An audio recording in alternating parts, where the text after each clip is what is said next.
ವರಲಕ್ಷ್ಮಿ, ನಾನು ನಿನ್ನ ಜೊತೆ ಸ್ವಲ್ಪ ಮಾತಾಡಬೇಕು. ಶಿವಲಿ, ಈಗಾಗಲೇ ಲೇಟ್ ಆಗಿದೆ. ಮನೆ ಕೆಲಸ ಎಲ್ಲ ಮುಗಿಸಿ ಹೋಗೋತ್ತಿಗೆ ಇಷ್ಟೊತ್ತಾಗ್ತದೆ.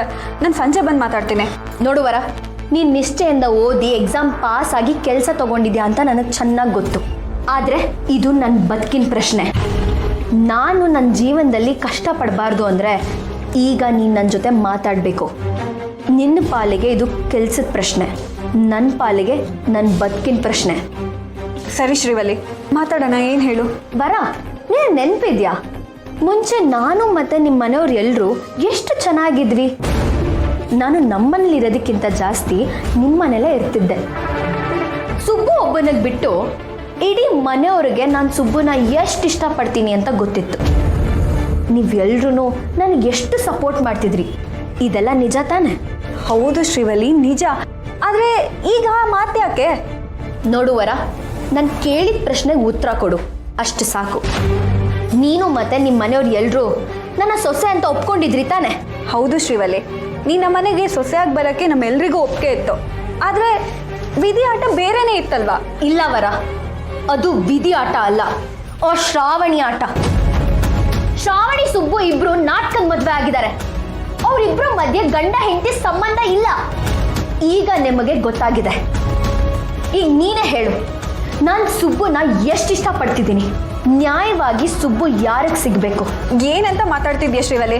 ಈಗಾಗಲೇ ಅಣ್ಣ ಅದಕ್ಕೆ ಇಬ್ರು ಬರ, ಅವಳನ್ನ ಅತ್ಕೆ ಅಂತ ಕರಿಬೇಡ. ಸುಬ್ಬು ಮತ್ತೆ ಶ್ರಾವಣಿ ಮದ್ವೆ ಆಗಿಲ್ಲ ಅಂದಮೇಲೆ ಅವಳು ನಿನಗೆ ಹೇಗೆ ಅತ್ಕೆ ಆಗ್ತಾಳೆ?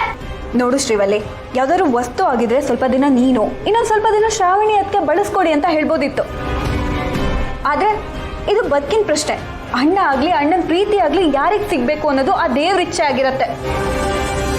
ನಿಜವಾದ ಪ್ರೀತಿಗೆ ಸೋಲಿಲ್ಲ. ಹಾಗೆ ನೋಡಿದ್ರೆ ಶ್ರಾವಣಿ ಅದಕ್ಕೆ ತನಗಿಂತ ಜಾಸ್ತಿ ಅಣ್ಣನ ಪ್ರೀತಿಸ್ತಾಳೆ. ಅವಳ ಪ್ರೀತಿ ಗೆದ್ದಿದೆ. ಅದಕ್ಕೆ ಆ ದೇವ್ರ ಆಶೀರ್ವಾದ, ಮನೆಯವರ ಆಶೀರ್ವಾದನೂ ಇದೆ. ಇದೇ ಕಾರಣಕ್ಕೆ ಅವ್ರ ಮದುವೆ ನಡೀದೇ ಹೋದ್ರು ಮತ್ತೆ ಮದುವೆ ನಡೆಯೋ ಹಾಗೆ ಆಗ್ತದೆ. ದೇವ್ರಿಚ್ಛೆನ ಪ್ರಶ್ನೆ ಮಾಡೋಕ್ಕಾಗಲ್ಲ ಅಲ್ವಾ ಶ್ರೀವಲ್ಲಿ? ನಿನ್ನ ಪ್ರೀತಿನೂ ನಿಜನೇ ಆಗಿದ್ದಿದ್ರೆ ಯಾರು ಎಷ್ಟೇ ಅಡೆತಡೆ ಮಾಡಿದ್ರು ಅಣ್ಣನ ಪ್ರೀತಿ ನಿನಗೆ ಸಿಕ್ತಿತ್ತು. ಹಾಗಾದ್ರೆ ನನ್ನ ಪ್ರೀತಿ ಸುಳ್ಳು ಅಂತ ಹೇಳ್ತಿದ್ಯಾವರ? ಸುಳ್ಳು ಅಂತ ಹೇಳೋ ಅಷ್ಟು ಕೆಟ್ಟ ಬುದ್ಧಿ ನನಗಿಲ್ಲ ಶ್ರೀವಲ್ಲಿ. ಆದರೆ ಅಣ್ಣನ ಮೇಲೆ ನಿನಗೆ ಪ್ರೀತಿ ಇದೆಯೋ ಅಥವಾ ಅಣ್ಣನೇ ಬೇಕು ಅನ್ನೋ ಹಠ ಇದೆಯೋ, ನೀನು ಒಂದ್ಸತಿ ಕೇಳ್ಕೊ. ಮನೆಯವರೆಲ್ಲ ಒಪ್ಪಿ ಅವರನ್ನ ಮತ್ತೆ ಒಂದ್ ಮಾಡಬೇಕು ಅಂತ ಅನ್ಕೊಂಡಿದ್ದಾರೆ. ಇದರಿಂದ ನಿಂಗೆ ನೋವಾಗ್ಬೋದು ನಿಜ. ಆದರೆ ಜೀವನದಲ್ಲಿ ಕೆಲವು ಸತ್ಯಗಳನ್ನು ಒಪ್ಕೊಂಡು ನಮ್ಮ ಜೀವನನ ನಾವೇ ಬದಲಾಯಿಸ್ಕೊಬೇಕು. ಒಂದ್ ವೇಳೆ ಅಣ್ಣನು ನಿನ್ನ ಪ್ರೀತಿಸಿದ್ರೆ ಈ ಥರ ಯಾವ ಪ್ರಶ್ನೆನೂ ಬರ್ತಾ ಇರಲಿಲ್ಲ. ಆದರೆ ಅಣ್ಣನ ಮನಸ್ಸಲ್ಲಿ ಪ್ರೀತಿ ಇರಲಿಲ್ಲ. ಅವನಿನ್ನ ಮದುವೆ ಆಗೋಕ್ಕೆ ಒಪ್ಕೊಂಡಿದ್ದೆ ನಾನು ಈ ಮನೆಗೆ ಸೊಸೆಯಾಗಿ ಬರಲಿ ಅನ್ನೋ ಕಾರಣಕ್ಕೆ. ಇದೆಲ್ಲ ನಿನಗೆ ಗೊತ್ತು ಶ್ರೀವಲ್ಲಿ.